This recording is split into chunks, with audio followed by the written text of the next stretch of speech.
is what democracy looks like.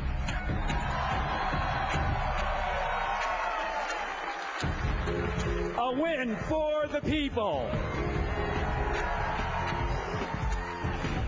Over the establishment, over the status quo, even over Washington, D.C.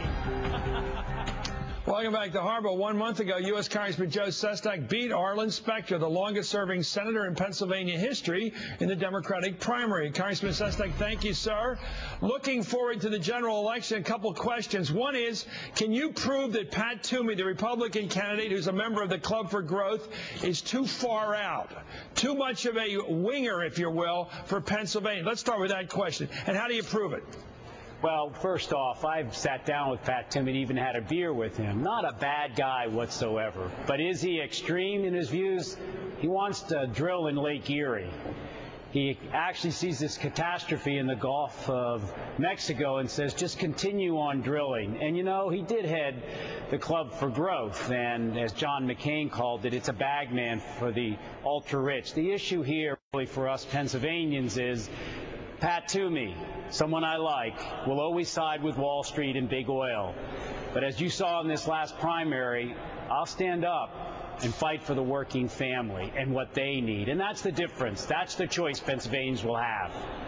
How can you gig him into making statements like Sharon Angle has made out in Nevada about you need your Second Amendment remedies to fight government power, or the Rand Paul comments that said he didn't really like the Civil Rights Bill? How do you get Pat Toomey to make those kinds of far-out statements that can expose him as a right-winger? How do you do it as a politician? Pat likes to speak for himself. So when he said that regulation of oil companies is almost criminal, I think people in Pennsylvania, where we have the Marcellus Shale, for example, that's going to be a wonderful boon for us in terms of jobs, but they want to do it right, understands that Pat is going to be siding, as he argues for a flat tax, for example. Corporations no longer will have to pay more than 20%, and millionaires won't have to. He'll speak for himself, and he'll lay out why his ideology is to the right of Rick Santorum. In fact, the American Conservative Union ranks him 10 points to the right of Rick Santorum. Look, Pennsylvania needs someone who actually says, we got to start growing jobs down there. It's why I'm vice chairman of Small Business Committee and want to have a 15% tax credit for small businesses, not for the oil companies or Wall Street like Pat Toomey wants to. Okay, you had a free fire zone then right against Toomey. Now let me hit you with the tough questions. How do you mollify the Philadelphia Democratic establishment? Why should an establishment Democrat back Joe Sestak to be a senator? Because I think they understand that the status quo is not acceptable. I got on the Acela here on Amtrak at 5 a.m. this morning, left Washington, got into Philadelphia. You know 30th Street as I do. Went over and had a breakfast at 7:30 a.m. with the black clergy, who did endorse Arlen Specter. Got on the 912 and came back to Washington. I want them to know that I'm going to go out of my way to make sure they understand and get a cut of my jib. But as we talked, I talked about the poverty of increase in Philadelphia of 22%.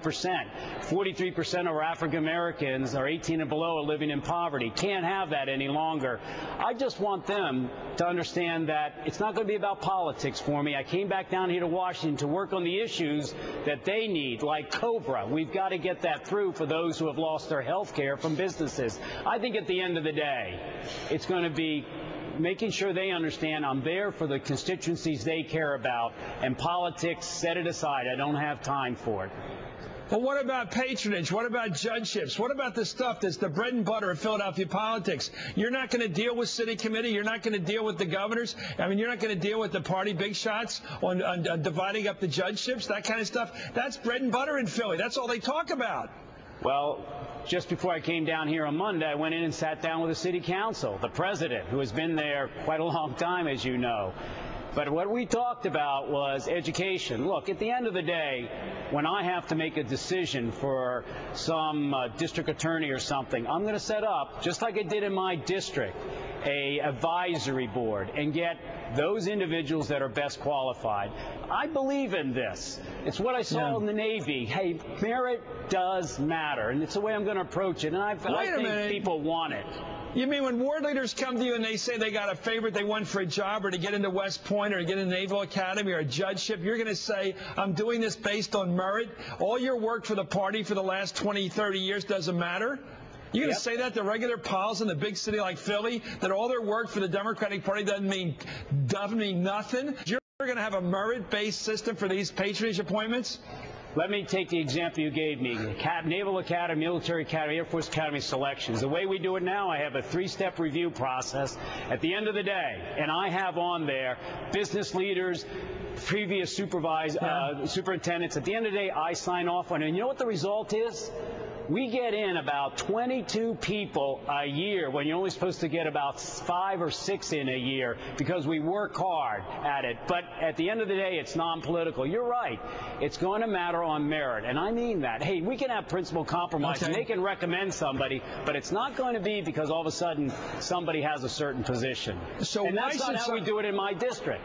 Well, in Philadelphia, for example, why should a ward leader bust his butt or her butt for you, get you elected senator, bring a good turnout for you this November if you're never going to do them any favors?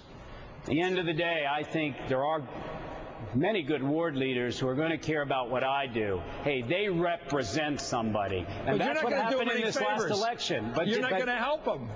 No, when you get in there, they call you up and say, I need some help with this job. This guy needs a job. Are you going to help them? If it's the right thing to do, and it's the merit-based approach. Look, at the end of the day, Chris, you saw what happened in this last race. People came out on the streets who really wanted to believe in somebody, and that maybe politics isn't going to triumph over principle. I do believe in principled compromise, but at the end of the day, I want to be respected for trying to do the right thing, and let the chips fall as they might. Okay. I did meet with 50 ward leaders of Philadelphia, had a nice talk, told them I'd like to work with them, but at the end of the day, it's going to matter of whether it moves the city forward that lost 100,000 jobs the last 30 years. Status quo has got to change.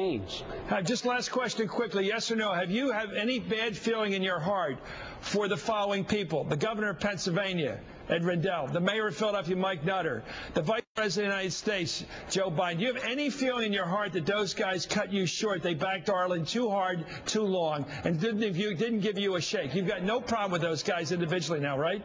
None at all. I just talked to Ed last night for about 20 minutes, Ed Rendell. None at all. And I'd be honored to have the president come in any day, although I really want Michelle Obama to come in first. What a winner to have come into Philadelphia. None at all. Last question. Bill Clinton going to help you? Yes, he already said so. As a matter of fact, they've called us twice. You can't do better than that. Thank you very much, U.S. Congressman Joe Sestak. Clean as a whistle. Up next, we've already seen the Tea Party vastly influence Republican politics. Could some Tea Party candidates cost Republican seats they ought to win this November? And looking ahead to 2012, what happens when Tea Party wingnuts demand big roles at the Republican convention? What happens when the crazies want prime time?